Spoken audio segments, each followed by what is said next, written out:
Hey guys, so I want to show you how to do manual shading using the different tools. So with manual shading, you're going to have a handheld tool that looks very similar to your microblading tool. So I'm going to show you the difference between the round shader, one with a 19 pin, one with a 5 pin, and one with a 3 pin, and then I'm going to show you a double flat shader and what they look like. A double flat shader is really good to go in between strokes or for more narrow areas like in the tail. You're going to start just by dipping your pins into the pigment. So you just want to get the very tip of those pins saturated with pigment. You don't need too much. So you still want to hold your pins at a 90-degree angle, and it's just a soft tap. Make sure to overlap all of your little pumps. You don't want to go like this. It should just be a soft tap, and you'll hear a little flick motion and see how it catches. That's what you should feel when you're working on a client. You shouldn't be just harshly pumping against the skin. We just want to release that pigment from the tip of the blade into the top layers of the skin. Like I said, this is great for the tail or in between strokes. Now with the 19 round shader, again, you're going to be able to cover more space because there's more pins. Always holding the skin taut.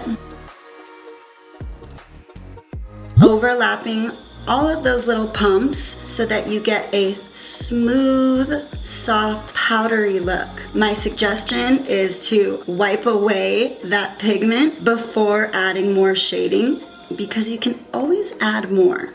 Now I'm going to show you with a 5 round shader. Again, this is good for really small areas, or if you want to create some freckles or beauty marks, the 5 shader along with the 3 shader is going to be great. So it's just a little flick. If you're holding the skin taut, you should feel this little catch. See right there? Always working in a really small area.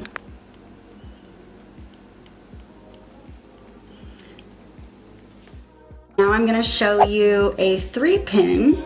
If you don't hold the skin taut, it won't work. The skin will move, therefore the pigment will not be able to be released into those top layers of the skin.